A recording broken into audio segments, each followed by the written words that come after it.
Haïti est l'île de tous les extrêmes. Théâtre d'une dictature sanguinaire, elle est aussi le berceau de la première émancipation noire de l'histoire. Ravagée maintes fois par les ouragans ou les séismes, son paysage est pourtant celui d'une carte postale caribéenne. Ce pays de paradoxes a donné naissance à un immortel, Dany Laferrière. Prix Médicis en 2009, élu à l'Académie française en 2013, il est sans doute l'écrivain haïtien le plus reconnu dans le monde. En 30 ans, il a consacré 10 ouvrages à son pays natal. Parmi eux, L'odeur du café, Le cri des oiseaux fous et Pays sans chapeau. 3 romans autobiographiques écrits loin de sa terre, au Canada, où il réside toujours après son exil forcé. L'exil géographique est facile à régler, mais l'exil le plus fort et le plus impitoyable est celui du temps. Ce que Dany montre dans ses livres, c'est ce qui fait de nous un pays, un peuple. Cette unité est très importante. C'est le meilleur ambassadeur de notre pays. Par ces mots, Haïti ressort magnifié, comme si la distance que l'auteur a prise lui avait permis d'en saisir l'essence.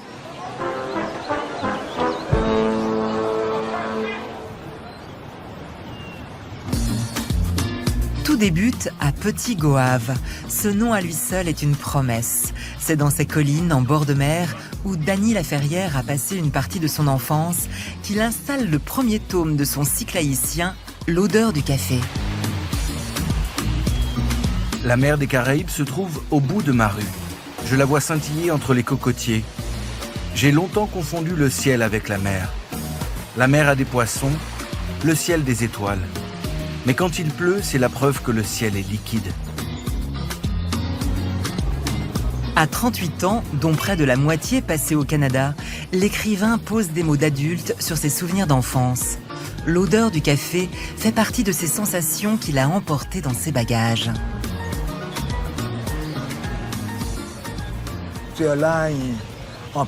C'était la douceur de vivre, de café.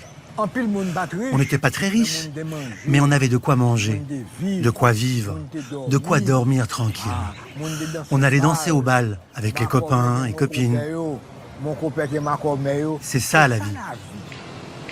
Un peu d'argent, un peu de soleil, un peu d'amour. C'est tout ce qu'il faut. C'est ça là. Il va donc faire de son livre une ode à ses jeunes années, qu'il décrit par petites touches, à la manière d'un peintre naïf haïtien. Les rues qu'il arpente pieds nus, les animaux qu'il pourchasse, les fleurs dont il hume le parfum, et au fond d'une petite cour, la maison de l'enfance.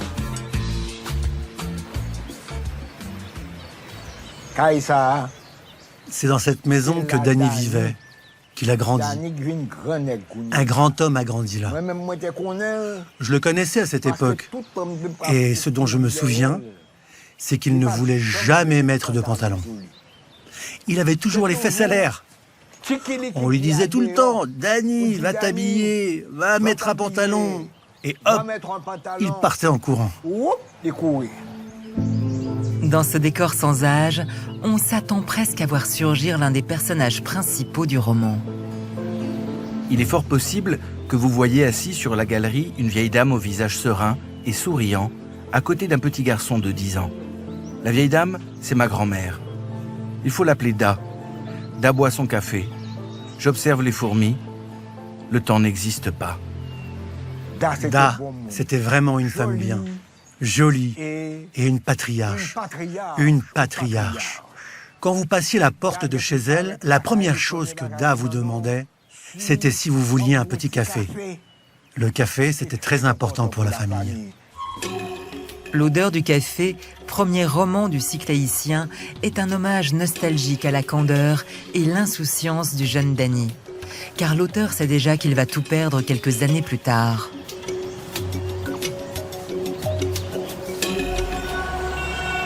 À 70 km au nord-ouest se trouve la frénétique Port-au-Prince, capitale grouillante d'Haïti. Au milieu des années 70, cette ville vit sous la dictature du redoutable Jean-Claude Duvalier. Cette autre facette d'Haïti, plus féroce, va être contée dans son œuvre Le cri des oiseaux fous. On a l'impression de vivre dans une des jungles du peintre Philippe Auguste. Tout est apparemment calme comme dans un univers naïf, sauf les léopards qui nous attendent dehors. Les léopards, milice paramilitaire du dictateur qui terrorise Port-au-Prince et va précipiter le destin de Dany Laferrière. À la première personne, l'auteur revisite l'un des moments charnières de sa vie. Lorsque jeune journaliste engagé de 23 ans, il découvre l'assassinat de l'un de ses collègues et meilleurs amis. Apparemment calme comme dans un univers naïf, sauf les léopards qui nous attendent dehors. Les léopards, ce sont les tontons macoutes, la milice paramilitaire du dictateur qui terrorise Port-au-Prince et va précipiter le destin de Dany Laferrière. À la première personne, l'auteur revisite l'un des moments charnières de sa vie. Lorsque jeune journaliste engagé de 23 ans, il découvre l'assassinat de l'un de ses collègues et meilleurs amis. Nous avons fait tout ce qui est possible à la presse indépendante pour libérer la parole avec l'hebdomadaire Le Petit Samedi Soir, dont j'étais le rédacteur en chef. Et Dany s'occupait, lui, particulièrement des questions culturelles. 1er juin 1976, on s'est réveillé avec la brusque nouvelle que Gasner Raymond a été trouvé étranglé dans un canal vicinal. Dany découvre qu'il est le prochain sur la liste. Il doit fuir et a 24 heures pour dire au revoir à son île. Dans l'urgence, il veut traverser la ville pour regarder, sentir et entendre une dernière fois ce pays qu'il ne reverra peut-être jamais. Dans cette fuite, Dany Laferrière dresse le portrait d'une société haïtienne apeurée. Première étape, trouver un moyen de transport. Au bas de la ville, le quartier populaire de Portail-Léogane est le point de rendez-vous anarchique des taxis collectifs. On est dans un véritable chaos du transport public haïtien. La seule chose qui met un aspect, je dirais, de couleur à ce chaos, ce sont les artistes, aussi les peintres. Et ce que vous voyez là, c'est une espèce d'éclatement de couleurs, une vivacité de la vie. Il saute dans une de ces œuvres d'art brinque-ballantes qu'on appelle tap-tap. Le tap-tap, c'est signifie le créole, aller vite, aller très vite. Je bouge sans arrêt, la plupart du temps pour revenir au même endroit. J'ai l'impression que si je reste constamment en mouvement, j'échapperai à la douleur. Sa course folle passe ensuite par le point central de Port-au-Prince, le Champ de Mars, où trônent les pères de la nation haïtienne, Alexandre Pétion et Toussaint Louverture. C'est le quartier général de la jeunesse engagée de l'époque. Il veut dire au revoir à ses amis journalistes. Nous, de la presse indépendante, luttions pour l'implantation de la démocratie en Haïti. Eh bien, nous avions l'habitude de nous rencontrer. Dany était un peu réticent pour des affaires politiques, mais il nous aidait à certaines occasions à avoir des idées. Et peut-être les idées les plus brillantes sont venues du littérateur, pas de l'homme politique. Dernière étape de la tournée d'au revoir, Pétionville sur les hauteurs. Avec ses bougainvilliers éclatants, c'est le quartier huppé de la capitale. C'est aussi le symbole des inégalités de la société haïtienne. Pétionville. En un mot, le fantasme national bougeant sous mes yeux. Je me sens frustré de devoir quitter ce pays sans avoir jamais goûté à cela. La bourgeoisie, la vie aisée, ce sont des aspects de ce pays que j'ignore. Il y a beaucoup plus de couleurs, il y a beaucoup plus d'arbres. Il y a toujours un rêve de Pétionville. C'est la ville idyllique. Hein. C'est la ville où l'on rêve toujours de s'établir. Mais l'élite ne fait que flâner dans de belles voitures et on se fout de la population qui survit dans la misère la plus crasse. Ce récit d'adieu clôt son cycle autobiographique écrit en exil. Mais entre-temps, Dany a pu retrouver son pays. Il écrit alors « Pays sans chapeau », dans lequel il romance la redécouverte de son île 20 ans après son départ. Je ne savais pas que ça me manquait à ce point. La foule, le créole, les mangues, le ciel bleu infini, le soleil impitoyable. 20 ans, c'est beaucoup. J'étais heureux là-bas. Mais comme à côté de la vie, de ma vie. L'ancien exilé est sous le charme de la petite ville de Croix-des-Bouquets, à une quinzaine de kilomètres au nord-est de Port-au-Prince. Elle est devenue en quelques années le point de ralliement des artisans d'art du pays. Nous sommes à Noailles. C'est un quartier de Croix-des-Bouquets. Un quartier artistique que beaucoup de gens connaissent de réputation. Vous voyez tous ces sculpteurs qui travaillent? Ils récupèrent tous les bouts de ferraille, de marmite. Et ils les battent. Vous entendez la musique? Ils sont tous en train de battre le fer et ils le transforment pour en faire des objets de décoration, des objets pour servir ou des tables. Un régal pour les yeux et les oreilles de l'écrivain. J'ai été séduit par le fait que les artistes s'entraident, surveillant mutuellement leurs ateliers.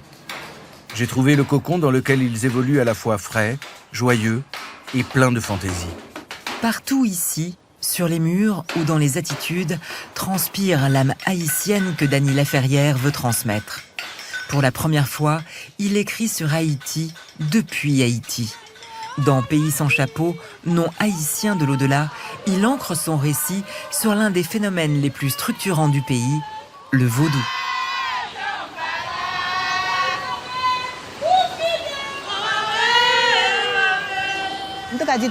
Tout haïtien est vaudouisant. Le vaudou, ce n'est pas qu'une religion, c'est avant tout notre culture. Même si vous ne pratiquez pas le vaudou en tant que religion, avec ses rites, vous avez quand même grandi dans une culture qui baigne dans le vaudou.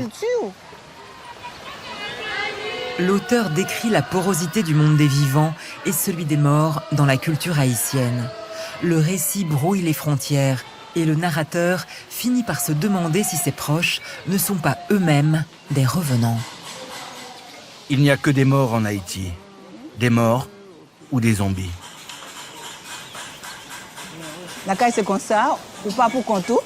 Avant de boire quoi que ce soit, de l'eau, du café ou autre, on en verse un peu par terre pour les ancêtres, pour montrer qu'on est conscient qu'il y a un autre monde pour les saluer. C'est comme ça. Depuis son retour, Dany Laferrière s'est fait pour spécialité de croquer à la manière d'un anthropologue les traditions haïtiennes pour les partager avec ses lecteurs du monde entier. C'est un homme qui a soif de tout capter. Il regarde à la fois comme si ça lui était étranger et comme s'il s'en souvenait. D'un coup, lui reviennent à l'esprit plein de choses qu'il pensait avoir enfouies dans sa mémoire pendant son exil. Toutes ces petites choses anodines de tous les jours qui nous ennuient, nous Haïtiens, qui nous paraissent sans importance. Il les traque, il les note, comme pour être sûr de ne pas les oublier à nouveau.